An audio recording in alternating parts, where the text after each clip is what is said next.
Hello दोस्तों।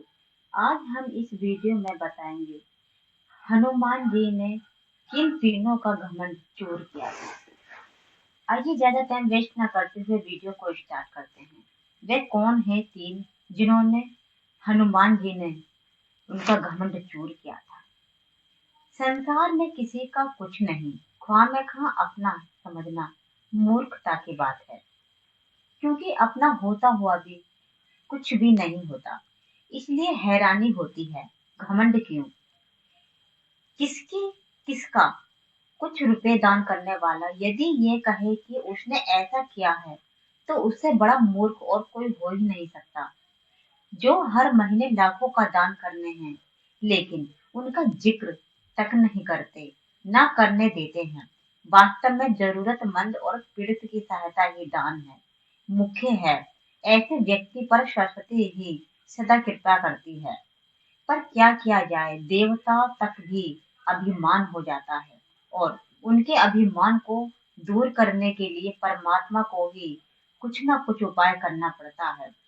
गरुड़, सुदर्शन चक्र तथा सत्यभामा को भी अभिमान हो गया था, और भगवान श्री कृष्ण ने उसके अभिमान को दूर करने के लिए श्री हनुमान जी की सहायता ली थी।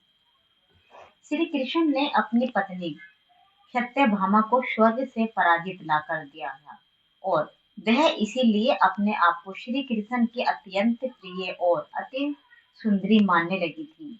सुदर्शन चक्र को भी यह अभिमान हो गया था कि उसने इंद्र के ब्रज को निष्क्रिय किया है। वह लौकिक है, अंधकार को दूर कर सकता है। भगवान श्री कृष्ण अत्यंत अंतर्यामी हैं, और वह हमेशा ही तत्पर रहते हैं। गरुड़ भगवान श्री कृष्ण का वाहन था। वह समझता था कि भगवान मेरे बिना कहीं नहीं जा सकते, इसीलिए कि मेरी गति का कोई मुकाबला नहीं कर सकता। भगवान अपने भक्तों का सदा कल्याण करते हैं, इसीलिए उन्होंने हनुमान जी का स्मरण किया है। तत्काल हनुमान जी द्वारा आ गए, जान गए कि श्री कृष्ण ने क्यों बुलाया है। श्री कृष्ण और श्री राम दोनों एक ही हैं। वह यह भी जानते हैं कि इसीलिए सीधे राज दरबार नहीं गए, कुछ कोके करने के लिए उद्यान में चले गए। वृक्षों पर लगे फल तोड़ने लगे, और कुछ खाए कुछ फेंके। वृक्षों को उखाड़ फेंका, कुछ तो तोड़ डाला, बाग वीरान कर दिया। फल तोड़ना और फेंक देना हनुमान जी का मकसद नहीं था। वह तो श्री कृष्ण के संकेत को कौतुक कर रहे थे। बात श्री कृष्ण तक पहुंची। किसी बानर ने सारे पेड़ उखाड़ कर फेंक दिए हैं, कुछ किया जाए। श्री कृष्ण ने गरुड़ को बुलाया, कहा, जाओ सेना ले जाओ, उस वानर को पकड़कर मेरे पास लेकर आओ। गरुड़ ने कहा, प्रभु, एक मामूली वानर को पकड़ने के लिए सेना की क्या आवश्यकता है। मैं अकेला ही उसे मजा चखा दूंगा। श्री कृष्ण मन ही मन मुस्कुरा दिए, जैसा तुम चाहो, लेकिन उसे रोको जाकर। उसके बाद वह वहां चला जाता है। हनुमान जी को ललकारा, बाल क्यों उखाड़ रहे हो, फल क्यों तोड़ रहे हो, चलो तुम्हें श्री कृष्ण ने बुलाया है।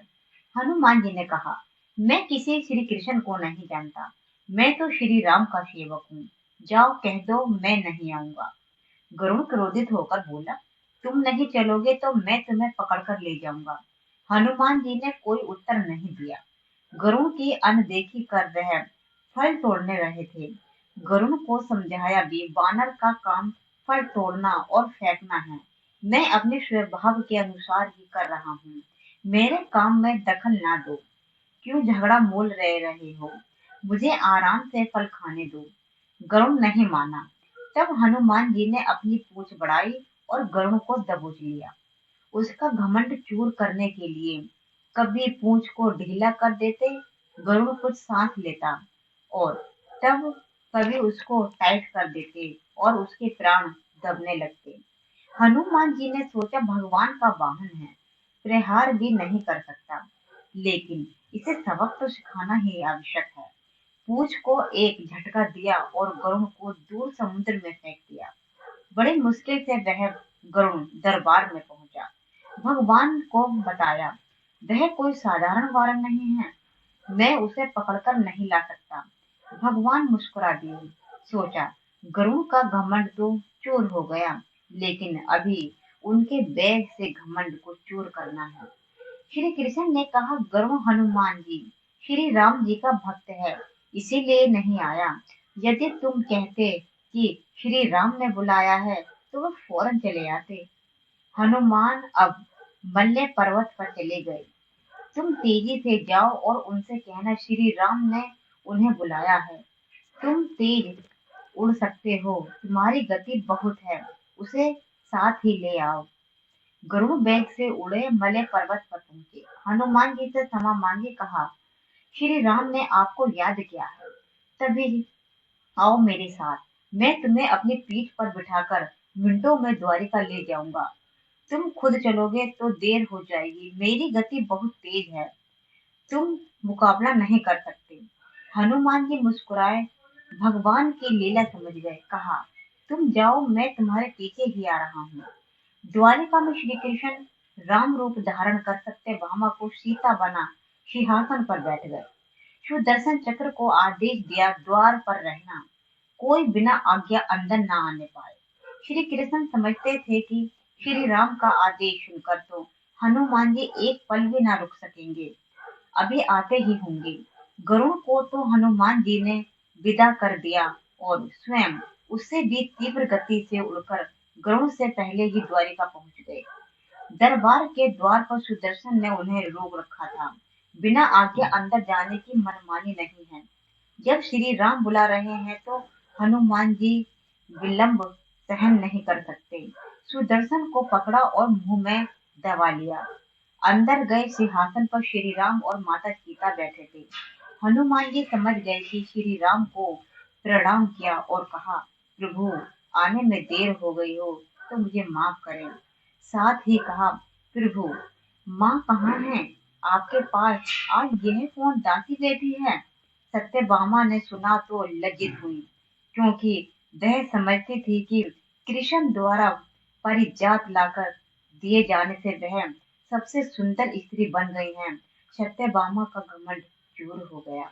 उसी समय गरुड़ तेज गति से उड़ने के कारण हाँफते हुए दरबार में पहुंचा।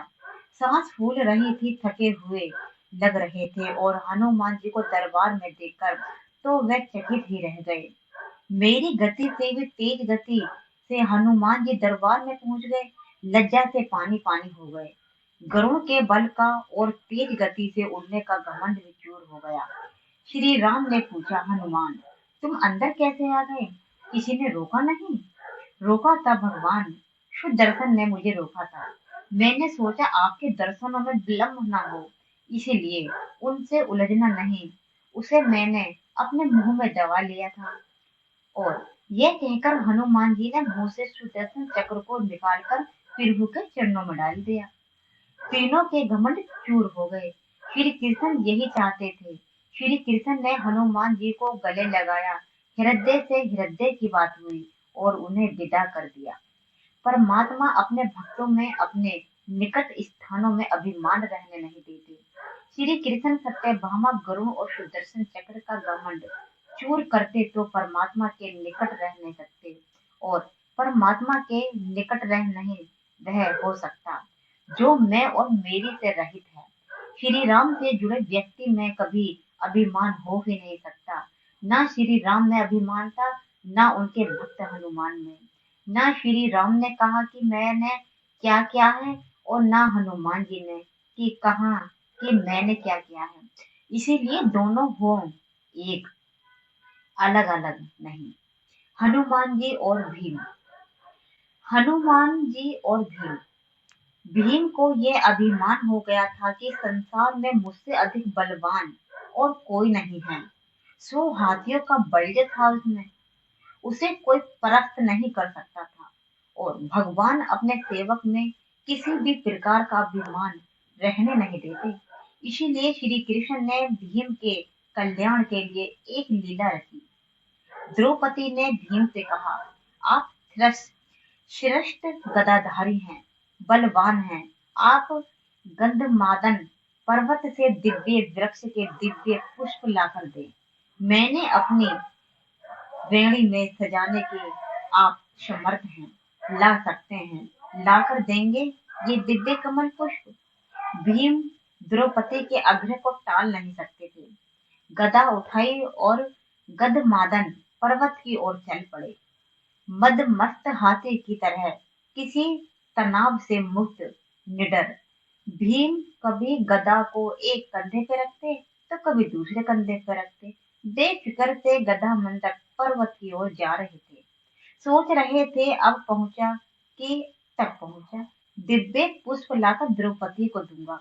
वे प्रसन्न हो रहे थे, लेकिन अचानक उनके बढ़ते कदम रुक गए। देखा एक वृद्ध, लाचार और कमजोर वानर मार्ग के एक बड़े पत्थर पर बैठा है। उसने अपनी पूंछ आगे के पत्थर तक बिछा रखी थी, जिससे रास्ता रुक गया था। पूंछ हटाए बिना आगे नहीं बढ़ा जा सकता था, अर्थात उस वानर से अपनी पूंछ से मार्ग रोक रखा था। और कोई भी बलवान व्यक्ति किसी को उल्लंघकर मार्ग नहीं बनाता, बल्कि मार्ग की बाधा को हटाकर आगे बढ़ता है। बलवान व्यक्ति बाधा सहन नहीं कर सका, या तो वह बाधा स्वयं हटाता है या उस बाधा को ही मिटा देता है। इसीलिए भीम भी रुक गए। जब मद, अहंकार और शक्ति बढ़ जाती है तो आदमी अपने आप को आकाश को छूता हुआ समझता है।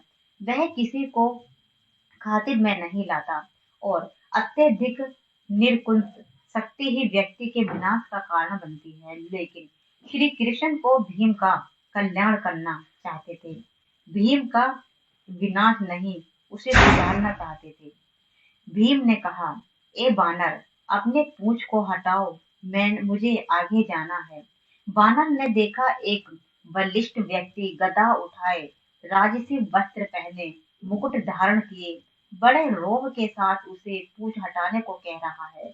हैरान हुआ, पहचान भी गया, लेकिन क्योंकि वह श्री कृष्ण की लीला थी, इसीलिए चुप हो गया। भीम के सवाल का जवाब नहीं दिया। भीम ने फिर कहा, बानर, मैंने कहा है कि आप अपनी पूंछ को हटाओ, मुझे आगे जाना है। तुम वृद्ध हो, इसलिए मैं तुमसे कुछ नहीं कह रहा। बानर गंभीर हो गया, मन ही मन हंस रहा था। तुम देख रहे हो, मैं वृद्ध हूँ, कमजोर हूँ, उठ नहीं सकता। मुझ में इतनी ताकत नहीं है कि मैं स्वयं ही अपनी पूंछ हटा लूं। तुम ही कष्ट करो, मेरी पूंछ थोड़ी इधर सरका दो और आगे निकल जाओ। भीम के तेवर कसे, गधा कधे कंधे से हटाई, नीचे रखी। इस बानर ने मेरे बल को ललकारा है। आखिर ये है कौन? अभी बताता हूँ। वह भी वृद्ध वानर के कहा, यह मामूली सी पूंछ हटाना भी कोई मुश्किल की बात है। यह तुमने क्या कह दिया? मैंने बहुत बलवानों को परास्त किया है, धूल चटाई है, सो हाथियों का बल है मुझ में। इतना कहकर भीम ने अपने बाएं हाथ से पूंछ को यूं पकड़ा जैसे एक तिनके को पकड़ रखा है, और उसे उठाने की कोशिश की। हवा में उड़ा दिया, लेकिन भीम से वह पूंछ हिल भी ना सकी। हैरान हुआ। फिर उसने दाएं हाथ से पूंछ को हटाना चाहा, लेकिन दाएं हाथ से भी पूंछ हिल ना सकी। भीम ने बानर की तरफ देखा। बानर मुस्कुरा रहा था। भीम को गुस्सा आ गया। भीम ने दोनों हाथों से भरकर जोर लगाया, एक पांव को पत्थर पर रखकर आसरा लेकर फिर जोर लगाया, 2-3 बार, लेकिन हर बार भीम हताश हुआ। जिस पूंछ को भीम ने मामूली और कमजोर बानर की पूंछ समझा था, उसने उसके पसीने ही छुड़ा दिए, और भीम थक कर, निडर होकर एक तरफ जाकर खड़ा हो गया।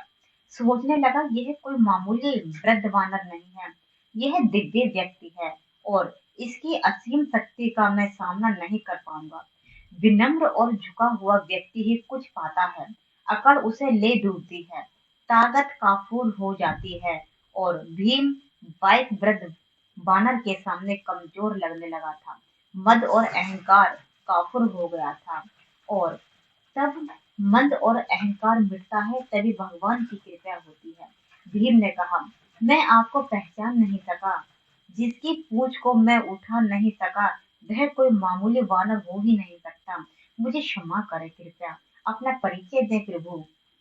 वानर उठा और बोले, आगे बढ़ा और भीम को गले लगा लिया। कहा, भीम, मैं तुम्हें पहचान गया था। तुम वायु पुत्र हो, मैं पवन पुत्र, हनुमान हूँ, श्री राम का सेवक। श्री राम का सेवक होने के सिवा मेरी कोई पहचान नहीं, और उन्हीं के आदेश पर मैं इस मार्ग पर लेता हूँ, ताकि तुम्हें तुम्हारी असलियत बता सकूं। रिश्ते में तो मैं तुम्हारा बड़ा भाई हूँ, और इसीलिए बड़े भाई का कर्तव्य निभाते हुए प्रभु के आशीर्वाद से तुम्हें याद दिला रहा हूँ। शक्ति का ताकत का अभिमान ना करो, क्योंकि यह ताकत और बल तुम्हारा नहीं है, भगवान ने ही इसे दिया है। यह शरीर भी परमात्मा ने दिया है, और जो चीज परमात्मा की है वे किसी और की कैसे हो सकती है। इसीलिए जो जिसने दिया है उसके लिए उसे ही धन्यवाद करना चाहिए। परमात्मा की शक्ति के अलावा किसी की क्या शक्ति हो सकती है। भीम की आंखें खुल गईं, नेत्र झुक गईं, और श्री राम हनुमान जी की वीर गाथाएं याद करा रहे थे। प्रेम से श्रद्धा से भीम की आंखें भी खुल गईं, और भावों के इसी प्रहार में भीम ने हनुमान जी को समुद्र लागने के समय पर धारण किया गया विशाल रूप का दर्शन कराने का अनुरोध कर दिया, और हनुमान जी ने श्री राम की कृपा से अपना आकार वैसा ही बढ़ाया जैसा उन्होंने 100 योजन समुद्र लागने के समय धारण किया था। यह देख भीम हैरान रह गए। वह कभी हनुमान जी के चरणों में देखता, तो कभी उनके आकाश छूते मस्तक को, जिसे वह देख ही नहीं पा रहा था। हनुमान जी ने कहा, भीम, मेरे इस रूप को तुम देख नहीं पा रहे, लेकिन मैं श्री राम की कृपा से इससे भी बड़ा रूप धारण कर सकता हूँ। भीम ने हाथ जोड़कर सिर नीचे झुका लिया और हनुमान जी के चरणों में गिर पड़ा। भौतिक पद प्रतिष्ठा और धन का अभिमान कैसा, ये तो कभी भी नष्ट हो सकता है। भौतिक पदार्थ भौतिक सुख ही देते हैं, लेकिन परमात्मा की कृपा हो तो कुछ भी हो सकता है, जिसे कोई छीन नहीं सकता, चोर चुरा नहीं सकता। आदमी को उसी दायरे में रखना चाहिए जिसमें परमात्मा रहे। परमात्मा की इच्छा के बिना तो पत्ता भी नहीं हिल सकता। इंसान की जिंदगी का तो क्या भरोसा, किसी भी मोड़ पर 4 कदम की दूरी पर खत्म हो सकती है। दोस्तों, कहने का तात्पर्य यह है कि वीर हनुमान ने इतने बड़े भीम जैसे 100 हाथियों की ताकत वाले इंसान को भी झुका दिया, तो हम इंसान तो चीज ही क्या है। यह एक ऐसी सीख थी जिसको हर इंसान को समझना चाहिए।